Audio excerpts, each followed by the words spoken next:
it was just like, you're not even trying to hide whoever you are up Yeah, there. Like, what are you doing? I even got in contact with the MOD and said, look, I'm not saying it's aliens. You might be testing something out, but you need to know you can see it. yeah. You either need to fly a bit higher or rethink, because, this big copper disc came over my house, and it was just like, I couldn't believe no one was around. It was like, what, seriously? But Yeah, I think a that was lot of in, people are like that when they see something they can't explain, especially in the skies. And they're like, yeah. "Did we actually see that? Oh, it was just a plane or something," and just dismiss it.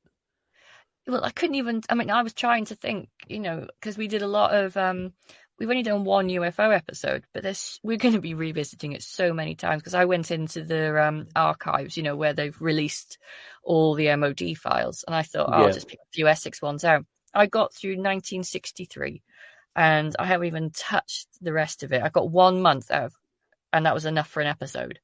Yeah. So we're gonna have to keep coming back. Oh, and it was brilliant. One of the files I found was an argument between someone and an official in the MOD, and it ended with them saying, "Right, this is your last chance to find out what I've discovered. Meet me," and it was in this pub in London. I'll be wearing a red rose, and I'll have a black trilby on. This was in 1940, Yeah. and I just want to know: did they go? Did the guy go? Did the MOD Yeah. meet up with him? There's some really funny stories in there. I bet there is. I'm gonna have to go and have a look. Yeah. Yeah, Have you looked into Rendlesham Forest? The I Rendlesham haven't, Forest. no, because that's Suffolk, and there's enough in Essex keeping us busy, because Yeah. Yeah. I do want to look at Rendlesham is interesting, and there was a really interesting talk at the ASAP conference by Hmm. Christian Lander about a UFO incident and the Thunderbolt incident, and that was really interesting. But the one that's always got me was that one in Wales on the Mm. coast. Okay. What was it called? I was just talking about it an hour ago with someone. It was the one where it was about 50 school children saw it, and the head teacher had the sense to say, Is that where it landed? yeah, It landed in a school, not schoolyard, but the field after yeah. next to it. It was like a cigar shape, and all the Yeah. children, he got them all inside and made them draw what they saw. So probably like Yeah. the best recorded eyewitness account. Hmm. And loads of people in the village had strange people turning up at their door, both sort of like your typical men in black, and Yeah. then like silver people dressed in silver. They were all the mad ones with the tinfoil hats. Yeah, damn it! What is the name of that I know the incident? case you're talking about, but I can't remember myself. I'm gonna have to Google it. That's going to drive Yeah. me absolutely. Is there anybody knows who's listening? Can you put it in the chat? Cause see if you can beat me to it. Let's beat Google. Yeah, go for it. But no, I went to Rendlesham with a couple of friends, and at the time I had a slip disc, so I was like on crutches, Oh, and bless you. we went the wrong way, and we ended up on a road that went literally all the way around the outside of Yeah. Rendlesham. It took like 3 hours to find our way back to the car. And we got halfway round, and my mate's like, "Are you okay?" And I'm like, "Well, it doesn't matter if I'm okay because I've still got halfway to go." Yeah, the Rendlesham is really interesting. It is. Um, It's definitely an eerie place, and the vibes from that area, it's really strange. But when I got to the car park, I sat in the car while the others went off to find mm, the UFO statue thing. And this car pulled up next to us, so I locked the car door because it was mm. no one around. So I locked the car's doors and rang my mate up and started talking to them. I said, "If I go missing, this is why I am last." But when I the know a others couple of come, people who've had that happen around there, like well, a yeah, strange car pull up. when the others come back, they actually got talking to this guy, and he was supposed to be meeting a reporter there that didn't Oh, show right. up.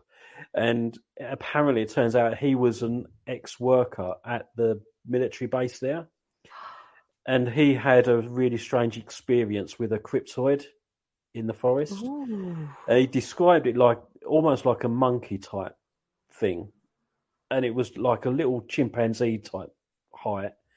and it would play around all the cars in the car park, and he'd There's see something this thing. similar in Essex, like a monkey sort of thing. Yeah, and that's what he was there to talk to this reporter about, but they didn't show up. So we was like, okay, so what's your name? We'd love to have you on the podcast. And he's like, oh, my name's, I can't remember now, whatever. And we took his details to get in contact with him, and ever since then he's just disappeared. No one knows where he is. Oh No my one's seen God. him. We've not heard from him. Yeah, totally really weird that. Yeah. Because, So I maybe mean, the Men in Black got him. that's like one of the most interesting things around these cases. Oh, it's Broadhaven, by the way, the one in Wales. Oh, okay, yeah. Because there's Todmorden in Yorkshire, and the amount of intrigue around that. Yeah, the actual event itself, yeah, that was pretty cool. It was a really interesting story, but it's the amount of involvement with the government and like people turning up, the Russians as well, that makes you that's the most. And it started with a murder. There was a body found on top of a coal pit, and no one could figure out how it got there perfectly, and it was covered in this slime. And then there was the UFO, and like these cows went missing, and then they turned up. It was like a very it was an interesting UFO, but it was everything that happened around it that was creepy, because people disappeared and like would turn up and threaten people. It was, ooh. Yeah, I mean, there's a case like that in the US. It's the Missing 411. I don't know if you've ever heard of that. Yes, Paul, actually, Astonishing Legends, the podcast. Paul Paradis. Literally, polite. Yeah, Politis. Yeah. Yeah, I mean, I've seen the documentary that they done on it, and some of the things in that was so weird. I mean, like this little toddler went missing, and he was found like 300 kilometers away. Yeah, he said he was being took care of by a bear. Now, if it was anything like a cryptid, they wouldn't have the language, and I think Politis said that it might describe something like Bigfoot as a bear. Yeah, absolutely. I mean, it crosses over so many different boundaries. You know, is it? I mean, are these people just generally going missing because they don't want to be found and having accidents, or are they being abducted by aliens, or being taken away by Bigfoot, or but like the woods in America, they scare me. The thought of it, because the sheer size of them. Yeah, I mean, there was really even hard to think. In this documentary, there was one hunter that she said she was up in the tree, and apparently across town there was a report of a UFO sighting, and then about an hour later she witnessed what she called like a blur in the forest, and it was like a creature running through the forest or swinging through the trees, but it was completely cloaked, and you get that a bit like the Predator, Yeah. She got to see that. So there's lots of weird and wacky theories out there for that. I do like the connection, like between UFOs and fairies. Yeah. I really find that interesting because, I mean, I didn't realise the sheer scale of fae encounters. And if you look at, the fairy census with the fairy sightings folk, and like Joe Hickey Hall does an amazing podcast called the Modern Fairy Sightings Podcast. It's more than UFOs, but I don't think a lot of people like to talk about it, because I think of all the like supernatural and paranormal things, there's still something. If you said you saw a fairy, people wouldn't take you as seriously as if you said a UFO or a ghost. No, I think some of the paranormal stuff account for some fairy saints. I mean, elementals. I mean, okay, they're spirit, but I personally class them as fairy. Or yeah, I would too. Yeah, because because the elements are like earth, wind, and fire, and that's all attributed to fairy folk. So I've investigated a couple of places, Kelvin and Hatch nuclear bunker, for one, and I do believe that the spirit in there, in the Medical Bay area, is an elemental. I've heard that said before. Yeah, there's something ancient. There's something not It's not a ghost. There's something a bit more. No, I mean I've had mediums going with me, and they've said, this spirit thing isn't good, but it's not bad either. It just is. It just is. Yeah. And every time I've been in there, it's very much inquisitive. It doesn't Mm. interact too much with you, but it lets you know it's there. Not in a good way or a bad way. It just lets you know it's there. Mm. Um, and I have caught on camera, or well, one of our team caught it on an older analog camera, a face in the medical screen, and it looks quite oriental, to be fair. But as the camera panned round, it jumped back. So Right. whatever it was almost like, oh no, they've seen us, and dropped back. Oh. But you could definitely see the eye and the eyebrow, and like nose as well.